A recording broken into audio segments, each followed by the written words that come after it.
We're going to use the Dabson power station because it has a cigarette lighter plug on it, and that's what this radio needs. This one is a big box because this one comes with an antenna. It will be better packed when I ship it to you, but it is the Retevis MB-1, and we did one of these before, so we're going to do a quick checkout on this and verify that it works and see where we can go from there. Maybe even make some contacts with it. Who knows, because I've got the antenna this time. Let me get all this stuff out of the box. We've got the radio. The power cord is permanently attached, unless you wanted to permanently detach it and remove this part from it. And the microphone is detachable, so there's that. We've got a manual. We've got a mag mount antenna, which has everything stuck to it. So SO239 mag mount, some coax, PL259 ready to go. And then your antenna is kind of a short antenna with a couple of pieces, so you can attach the two pieces together and make it longer. And then there is a set screw there, and you saw the Allen key for tightening that down. And then your mounting hardware for your microphone and for your mounting bracket for your radio. Let's get this box out of the way. Mounting hardware, mounting bracket, manual, Allen key for the antenna, power, and microphone. So let's get that all plugged up and in. And then I need my dummy load and my power meter. So this is an HF radio, which is pretty cool, but I got to switch that switch over and I had to recable in the back. So the dummy load is connected up to the right side. And now let's turn this baby on. Where's my on switch? I think I need to turn the DC power on. There we go. It was the power station that wasn't turned on. Channel 19, we got FM. And let's check our power meter down here. Camera always likes to focus on the microphone cable because it's the closest thing to the camera. 4 watts, 3.5. Good SWR finally. More HF cable than VHF cable, but that happens. All right, let's do AM. 3.6, a little bit more on 3.6. Audio, 3.8 almost, not bad. We went through all the features on this on a previous video, so we went through all the menus and everything, but what I wanted to check here was, does it transmit? And she does transmit. So I'm going to take this thing outside and see what we can hear outside. So I brought my power meter outside with me, and my power meter runs off of 12 volts DC. And my power station here has a 12 volt output, but it's got the wrong shape on it. So I'm actually going to cheat, and I'm going to use the USB-C because I've got one of these trigger cables here. There's a little chip in here that tells this thing here to send 12 volts out of the cable, and that should plug right into the back of the power meter for me. So let's give that a shot and see how well that works. So we'll plug that into the 100 watt port because I want all the power in the world. Ooh. I don't know if y'all can hear that, but when I plugged that in, that CB started opening up. And that's just the shield connections. That CB is real sensitive. I like that. Let's take that cable and see if it plugs in. And it does. And we are on. Awesome. So now I have an SWR and a power meter so I can check out the antenna. And I'm going to leave this coiled up. This is a test I've been wanting to do for a while, and this is as good a time as any. I'm going to plug this directly into the power meter, and we're going to test what kind of SWR we get with the thing all coiled up, and then we'll test it again with it fully uncoiled and ran across the yard here. And I think we're going to get different SWR with it coiled than without it coiled. So let's get that tested out. All right, she's fully down. She's fully down. She's fully down. And the sun came out. Perfect. All right, we are still in AM mode. We're on channel 2. Let's check our SWR and our power output. Testing, 1, 2, 3. Ooh, 20 SWR, 7 watts out, 21 SWR. I'm gonna get that thing unraveled. And I know every one of you is looking at me, shouting at your screens, telling me there's no ground plane on that antenna. It should go on top of your truck. You're absolutely right.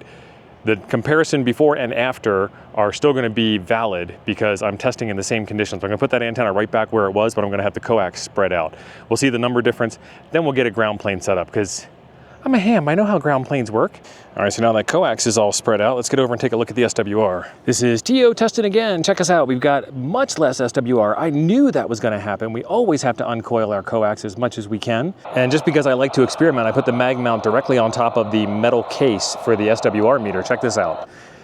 We got 1.5 SWR and 4.5 to 5 watts out almost. It depends on the swing. There we go. So you don't need much ground plane in order to make all this stuff happen, but you do need some ground plane in order to make this stuff happen. And a mag mount antenna is designed to go on top of your car, and so that would do it.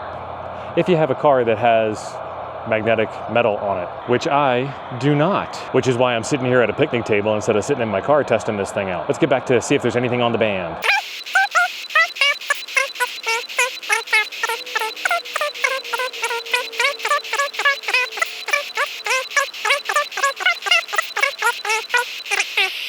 We'll just quickly go through FM. All right, nothing on FM either. And we're scanning. So we are too washed out with the sunshine here on the power meter. I can read it, but the camera's gonna focus on the reflection of the clouds behind me and not on the screen. So this thing draws 2 watts in standby, which is pretty cool. It'll never drain your car battery. And then on transmit on FM or AM, it will draw 20 watts. That's pretty cool. I did unplug the power meter and the USB cord to get only that kind of power draw. So we're good on that. The joys of radio. I am in Colorado and I am down in a valley between a couple of mountain ranges. So I'm only gonna get local traffic with the way I'm set up. And on top of that, I'm not necessarily inside of a big built up area. I'm kind of out in an RV park in the sticks. So what does a self-respecting ham do when he's trying to test out a radio to make sure it works? You get a second radio. So now I am in the truck. Testing channel 20, testing channel 20 FM mode, testing channel 20 FM mode. This is transmitting from the radio under test to a known good receiver. Let's switch it to AM mode. Testing AM mode, testing AM mode. 1, 2, 3, 4, 4, 3, 2, 1. Audio. Y'all knew you were going to hear it. Channel 20 AM mode, testing into a known good receiver. All right, so now we're gonna switch the test and do it in the opposite direction. Now we're testing receive from a known good transmitter into this receiver. Does receive work? Testing 1, 2, 3, 4, 4, 3, 2, 1. That was the AM test. Let's switch her over to FM. Testing receive on FM. Testing receive on FM from a known good FM transmitter. Testing receive on FM. All right, so now we have to make an attempt at packing this thing up better. So we'll put the stinger in the box first, and then I have some packing material that will go in there.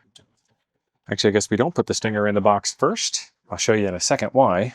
But we need to take the mag mount base and put that up underneath of that piece of cardboard, and that will stop it from sliding around.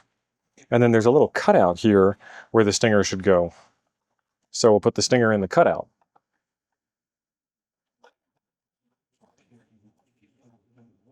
And then that takes care of holding that in place and holding that in place so we can put the radio in, and bubble wrap solves all of the world's problems.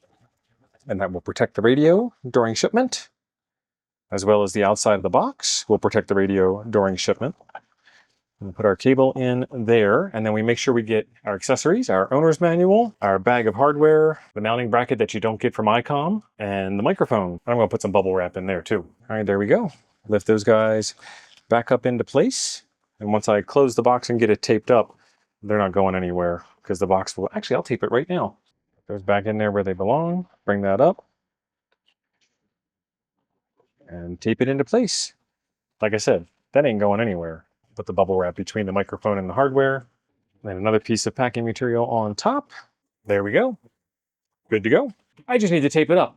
But you guys don't need to watch me do that. And this one's off to another happy customer. Thanks, Brian. This one's yours. From time to time, I get radios for repair. And usually they really don't have a whole heck of a lot wrong with them because there's not many moving parts inside of radios these days. It's all solid state components. It's all surface mount stuff. It runs through the factory assembly line at 1,000 miles an hour. What happens is people just aren't happy with these things for whatever reason. It's not the one they wanted. It's a little bit smaller. It's a little bit bigger. It doesn't look good in my car. The colors are wrong. Really subjective stuff like that, which is totally fine by me because that gets me some radios that I can get shown to you guys and give you guys some tips and tricks, what little I know, and then get them into your hands for some kind of a discount. So this one is going out Monday morning. If you would like to know the radios that I have for sale, shoot me an email temporarily_offline@gmail.com and I will shoot the list back to you. I've got to come up with a better way of doing it, but for now, that's the way that it'll work. And if in the future I change it and you email me anyway, I'll email you the link to the new thing. But these things are moving faster than I can keep up with inventories, so you gotta act quick. What am I gonna do next? I have one more of these radios and I'm keeping it. You can't have that one. This one is the MB1 from Retevis. I'll leave a link in the description down below where you can get a new one if you are interested. They're really cool little CBs. They do the thing. There wasn't a whole lot of traffic out here today in the boonies, but I was able to be a ham and figure out how to power this thing up from the car, put a mag mount on a non-magnetic car, make some transmissions back and forth locally between the two radios to prove that the receivers and the transmitters both work. But what I'm going to do in the future, Retevis makes 3 radios. They make a GMRS radio, they make a 2 meter, 70 centimeter dual band radio. Those are really nice color screens, like multicolor screens. And then they make this MB1. They are all the exact same case. So I'm thinking about making up one of these 50 caliber ammo boxes that I have into a Go box that will have 3 bulkhead connectors on it for 3 different antennas and be the GMRS 2 meter, 70 centimeter, and 11 meter CB radio Go box. And if they ever make another radio that fits in this form factor that looks this way like the rest of these do, when I open this box up, it's going to be pretty cool because it'll just look like there's 3 exact same radios. But we know better. So that ought to be pretty cool. And also this radio, it's supposed to have a way to open it up, maybe get it more power, maybe get it on 10 meters and 12 meters instead of just 11 meters. So be sure you're subscribed to see when that comes out. There is a link right below the video here that says subscribe, and it is free, and it makes me happy when you click it. And until that video comes out, there's one right here I think you'll enjoy next. Thanks for being awesome. I'll see you over there.